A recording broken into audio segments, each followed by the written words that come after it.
The Georgia General Assembly is set to convene this week for a special legislative session to begin redrawing the state's congressional maps ahead of the 2028 election cycle. And there are growing concerns among Democrats that the body could eliminate up to 3 of the state's 5 Democratic seats in the House of Representatives. Joining us now, Democratic Senator Raphael Warnock of Georgia. He also serves as senior pastor of Atlanta's historic Ebenezer Baptist Church. And he's got a new book that comes out tomorrow titled The Crooked Places Made Straight, Reflections on the Moral Meaning of America, part of which focuses on voting rights. And Senator, good morning. Congratulations on the book. We'll turn to that in just a moment, but thank you for being here. Good morning. Let's start with what's happening in Georgia there with the redistricting. We have seen, since the Supreme Court decision, a race across the South to redistrict and to eliminate, for the most part, or at least to attempt to eliminate, Democratic districts, but also those represented by African-American lawmakers.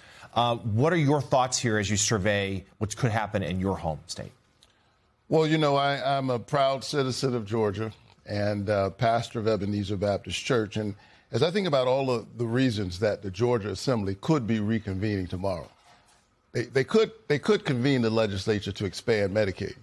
We've got 500,000 Georgians in the health care coverage gap, or to make housing more affordable. What are they doing? They're getting together to redraw the lines in order to diminish the voices of ordinary citizens.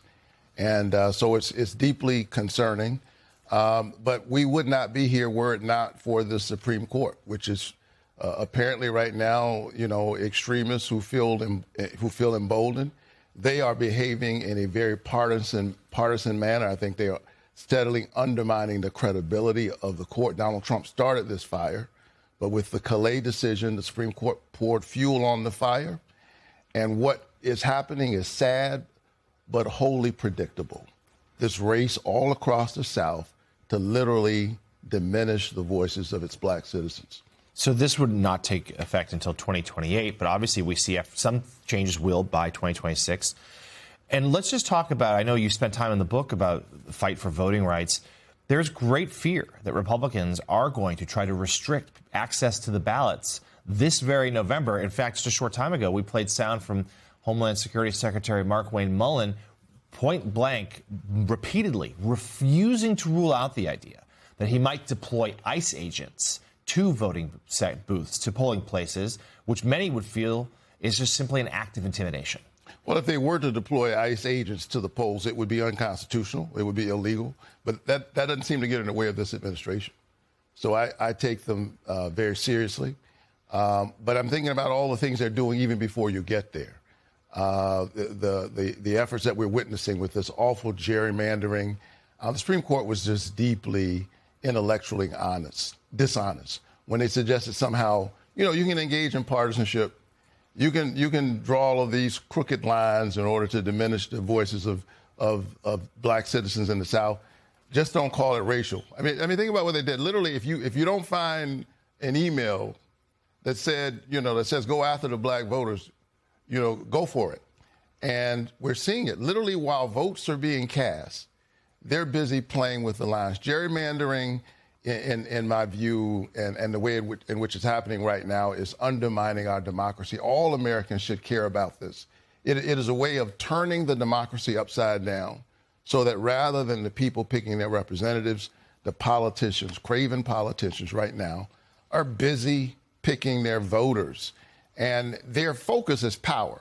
And craven politicians who want to hold on to their power at any cost, they will use race, but they won't just use race. They're trying to pass the SAVE Act, which would disproportionately diminish the voices of married women. This same Supreme Court, through Citizens United, has given corporate interests an outsized voice in our politics, squeezing out the voices of ordinary people. And this is what you get, increasing wealth inequality. And as Donald Trump and his friends are getting richer and richer, ordinary people are getting poorer and poorer. And they are afraid that come November, the American people are going to hold them accountable, and they're doing everything they can to try to stop that before it happens. Rev. I think that part of that, you know, you and I both ministers, Bible says that the man sows, he reaps. They're going to reap the backlash if we protect the vote. I was talking earlier about we're doing patrols with National Action Network in front of polling sites. They're going to reap what they've sown because of what they've done to people in terms of affordability, in terms of detention and all. But talk about from a moral point of view. Your book is named not by accident, and I've known you since you were a seminary student. You always tease me that I'm the first one that had you get arrested at a demonstration. Don't hang out with this guy. You might get...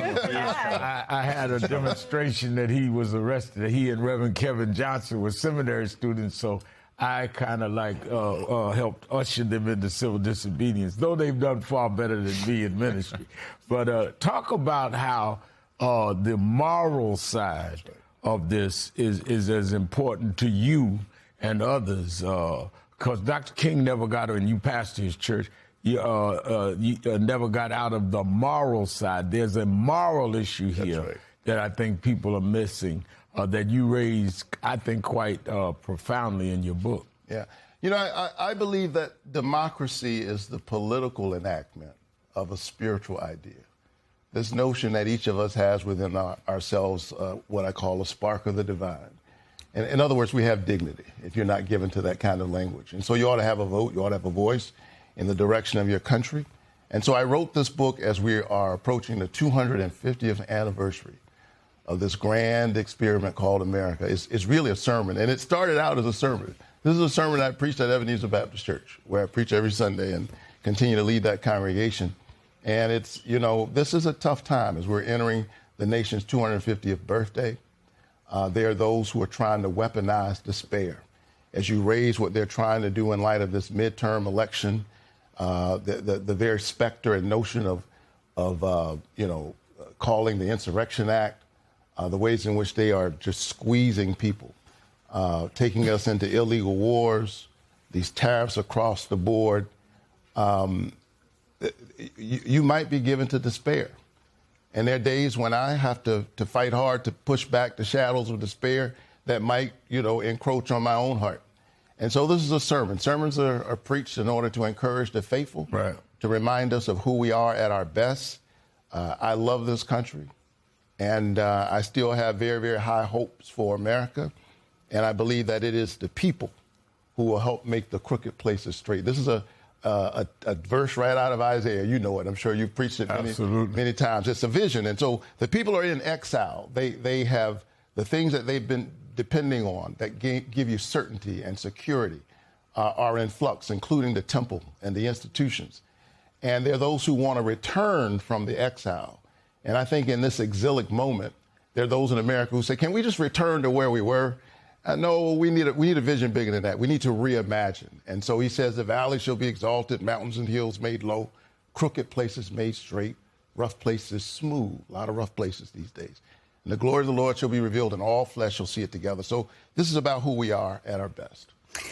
I'm interested in this book because of your perspective, your unique perspective as a pastor and as a senator, seeing how policy can impact the most vulnerable among us. And recently you had an interesting conversation with House Speaker Mike Johnson talking about faith after you made the comment that you're a Matthew 25 Christian, and he took offense to what you said as an insult towards their policy decisions. Could you talk about that, and also just the navigating faith in public policy and how through our government we can actually hopefully be a force for good? Well, last summer they passed the one big ugly bill, I call it. They cut $1 trillion out of Medicaid. They knocked 15 million people off of their health care. They kicked veterans, seniors, and children off of SNAP, literally took food out of the mouths of babies. But before they did that, they did an interesting thing. The speaker and other legislators gathered in a kind of, obvious and ostensible way. They joined hands and they prayed. And then they passed this bill, cutting $1 trillion out of Medicaid. And I thought about it when it happened. And the verse from Isaiah came to mind, that very first chapter where he says, I cannot endure solemn assemblies with iniquity, Although you make many prayers, I will not listen. Your hands are filled with blood. And so, you know, I come from the Kingian tradition. Dr. King was the pastor of Ebenezer Church. Mm-hmm. And this notion that you engage in public or private acts of piety and devotion while at the same time supporting or forwarding policies that crush the poor is a deep contradiction. And that's what I was calling out. And I was happy to talk to my Christian brother about that. I hope we can keep talking. All of us need to keep talking, which is why I wrote this book, The Crooked Places Made Straight. On that hopeful note, Pastor and Democratic Senator Raphael Warnock of Georgia, thank you so much. Congrats again on the new book, which is titled The Crooked Places Made Straight, Reflections on the Moral Meaning of America, and it is available tomorrow.